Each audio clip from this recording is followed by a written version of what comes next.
Robert. Très bien. Le tour de la réunion. Quand tu attends un enfant et tu dis bah non merci, je ne bois pas d'alcool parce que je suis enceinte, on te dit non mais un verre ça va.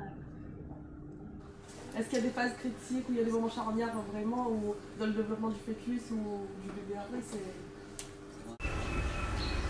Simone Veil, qui était notre marraine il y a quelques années, disait très bien, vous avez eu le droit de vote, vous avez eu le droit à l'interruption volontaire de grossesse, vous n'avez toujours pas le droit de parler à l'école. Parce que vous êtes jugé. Donc évitez, et c'est là aussi je reviens à votre place de professeur des écoles, avec en face de vous des élèves qui risquent d'être jugés. Des mamans qui vont être jugées. Notre expérience d'accompagnement de ces populations s'est heurtée très fortement à des jugements de professeurs des écoles. Est-ce que pour le SAF, il existe un tableau, mais voilà, les pratiques à adopter face à une suspicion d'enfants potentiellement Alors, je parle quand même sous le contrôle de Denis, bienveillant, mais des bêtises, c'est pas bienveillant.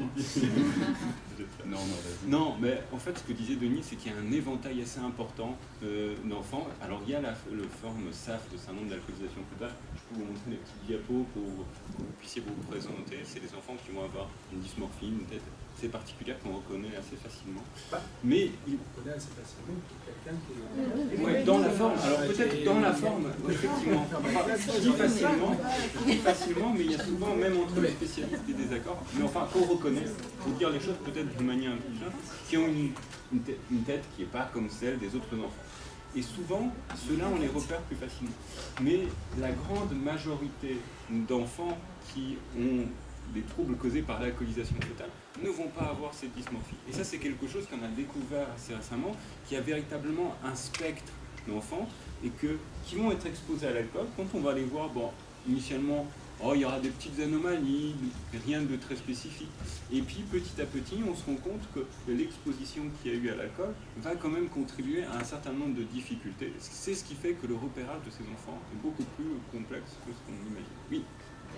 Voir justement qu'elle avait un problème, en fait, des problèmes de concentration et de mobilisation sur les activités et l'enseignante elle se montrait très vite agacée et humainement c'était quelquefois déplacé parce que elle ne comprenait pas en fait que la petite elle n'arrivait pas à se concentrer ou à rester mobilisée en fait. J'ai pu voir ça et c'est compliqué. L'observation, c'est qu'il y a une grande majorité d'enfants qui ont un SAF ou un trouble causé par l'alcoolisation fœtale qui vont avoir un trouble de déficit d'attention, qui vont avoir des difficultés de concentration. Et peut-être le message fondamental à garder, c'est que ce n'est pas une question de motivation, c'est que ce n'est pas un enfant qui ne veut pas faire. C'est, je sais pas, souvent je donne l'exemple, quand on m'enlève les lunettes, franchement je vois rien du tout, et bien lui c'est pareil mais au niveau de la concentration. Il a beau essayer de faire des efforts, il peut faire, je peux essayer d'accommoder, et lui il peut essayer de se concentrer sur un temps qui est relativement restreint, mais très rapidement il va s'épuiser. Et en fait, on s'est rendu compte que les troubles de déficit d'attention, ils sont très fréquents, voire certaines études parlent même de 95% d'enfants qui ont un SAF, qui ont un trouble de déficit d'attention, et du coup, il y a des aménagements qui peuvent leur être proposés. La première chose, et si vous aviez à en retenir qu'une, pour moi, c'est vraiment la question de la fatigue. C'est permettre à ces enfants de avoir un code de communication avec vous, avec les adultes qui sont autour d'eux pour dire je suis fatigué, j'ai besoin d'une petite pause, j'ai peut-être besoin qu'on allège un tout petit peu le travail qui est le mien pour pouvoir... Notre difficulté aussi, c'est de faire la différence entre un enfant qui a des soucis de comportement, un caractère compliqué à gérer en classe, qui est un peu en électron libre, et un enfant qui médicalement a un problème d'attention, etc. Parce que la nuance, elle est là. Et tant que le diagnostic n'est pas posé, donc finalement, on peut réagir de manière virulente avec un élève qui peut-être n'est pas capable en fait, de faire ce qu'on lui demande, alors qu'on ne le sait pas. C'est ça qui est difficile aussi. Ouais. Ce qui m'intéressait quand je faisais l'intervention ici, c'était de donner des clés pour que l'enseignant soit partenaire du réseau en confiance avec la famille.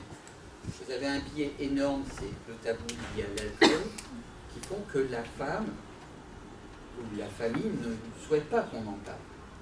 Par contre, ce que vous devez savoir à partir d'aujourd'hui, de ce que vous allez apprendre, c'est clairement à vous dire c'est peut-être ça.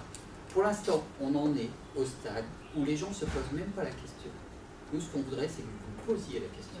À partir du moment où vous posez la question, vous n'êtes pas obligé d'avoir de diagnostic.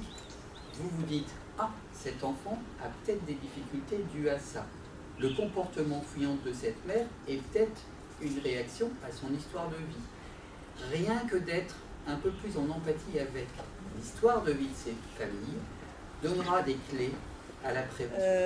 Inviter des partenaires, en général les partenaires sont vraiment contents d'être invités par le système éducatif qui est vu par l'extérieur comme quelque chose de très fermé. C'est une vision qui est aussi portée par le système et les enseignants et sans s'en rendre forcément compte. Donc là, d'ailleurs dans les nouveaux textes, dans la refondation de l'école, il est bien écrit. L'IEFM, c'est une formation qui a été supprimée, après elle a été remise en place, ça s'appelle ESP, et dans les textes de cette refondation de l'école, il est écrit que l'ESP et l'école doivent tisser des liens avec tous les acteurs sociaux, avec des partenaires, multiplier les partenaires parce que vous êtes pluridisciplinaire, expert dans aucun domaine spécifique, mais un peu expert sur tout. Et il est indispensable de tisser des liens. J'ai entendu votre question, et c'est vrai que tu me l'avais aussi posée, Séverine. De manière pratique, comment on fait? Parce qu'on nous dit, finalement, vous n'avez pas le droit de demander aux parents d'aller consulter directement. Mais je trouve, et ça c'est peut-être mon côté un tout petit peu presque psychopathique, on va dire, rien ne vous empêche de nous contacter, directement pour en discuter et pour essayer, en fonction de la situation, voir quelle marge de manœuvre est-ce qu'on a pour pouvoir faire. Après, il y a tout un réseau qui s'est petit constitué. Je sais qu'il y a aussi le centre ressources. Le risque que votre enfant en ait des séquelles est très très très faible. Mais il n'est pas nul. C'est tout ce qu'on veut dire. Si vous preniez, je vais faire un comparatif pour terminer, si vous aviez votre médecin vous dit, non, cet antibiotique, vous ne pouvez pas le prendre parce qu'il est tératogène, est-ce que vous en prendriez un quart de comprimé? Même qu'un quart de comprimé? Non, c'est pareil. Même si le risque pour le quart de comprimé est très très faible, le risque pour le verre est très faible, mais est-ce qu'on le prend quand on sait que ça peut avoir un impact pour l'enfant?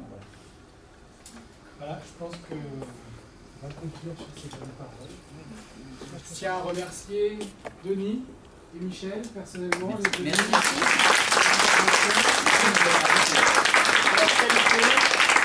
J'espère que vous aurez réussi à répondre à vos questions et que vous avez été aussi sensible que moi je l'ai été face à la problématique du SAF quand Denis et moi nous sommes rencontrés il y a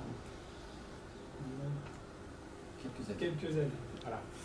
Donc j'espère qu'on va aussi de notre côté avoir la même pédagogie que Denis pour parler de cette problématique et merci à tous et à toutes. Je vous remercie de votre ce matin. Ça va